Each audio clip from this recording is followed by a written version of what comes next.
Beruntung. Siapa orang yang beruntung? Manusia sentiasa bercakap-cakap yang seorang tu beruntung.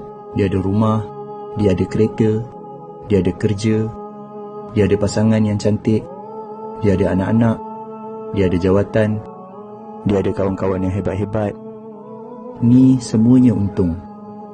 Tapi hanyalah untung dunia dan tak perlu didengkikan. Yang beruntung, yang tahu bahawa baca 2 ayat terakhir surah Al-Baqarah dalam satu malam akan mencukupkannya, lalu dia pun amalkan. Yang beruntung, yang tahu bahawa siapa baca ayat Al-Kursi selepas setiap kali salat, tiada halangan untuk masuk syurga kecuali mati, lalu dia pun amalkan. Yang beruntung, yang tahu bahawa siapa yang baca ayat Al-Kursi masa nak tidur, dia akan ada penjaga daripada Allah sehinggalah dia bangun pagi tanpa didekati oleh syaitan.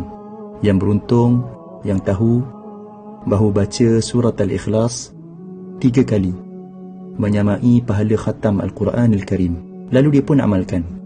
Yang beruntung, yang tahu bahawa siapa minta ampun untuk seluruh orang beriman, lelaki dan perempuan, Allah akan menuliskan 1 pahala bagi setiap seorang tadi, lalu dia pun amalkan. Yang beruntung, yang tahu, yang sebut Maha Suci Allah, segala puji bagi Allah, tiada Tuhan selain Allah, dan Allah Maha Besar, lebih baik daripada seluruh yang terkena matahari, lalu dia pun amalkan. Yang beruntung, yang sebut tiada Tuhan selain Allah, satu-satunya, tiada sekutu baginya. Baginya lah kerajaan dan kepujian. Dialah yang menghidupkan, dialah yang mematikan, dan dialah Maha berkuasa atas segala sesuatu. 10 kali selepas salat maghrib dan 10 kali selepas salat subuh, sebelum dia mengubah kedudukan kakinya, menyamai pahala membebaskan 4 orang hamba daripada anak-anak Nabi Ismail AS. Lalu dia pun amalkan.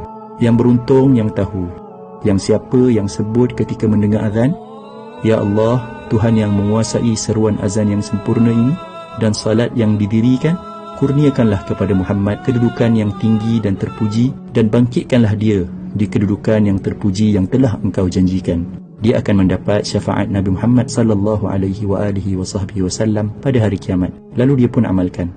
Yang beruntung, yang tahu, yang dalam sehari ada 24 jam, tapi dia mampu membaca 1 juzuk Al-Quran yang mengambil masa lebih kurang 20 minit sahaja. Yang beruntung, yang tahu, yang waktu duha ada lebih kurang 6 jam dan dia mampu untuk solat 2 rakaat duha yang biasanya tak sampai 5 minit pun.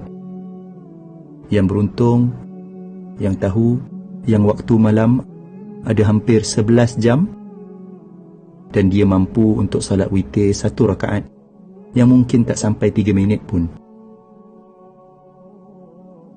Yang beruntung, yang tahu, yang siapa yang sebut Maha Suci Allah dengan kepujiannya 100 kali, dosanya akan diampunkan walaupun banyak seumpama buih di lautan, lalu dia pun amalkan. Inilah dia orang yang beruntung.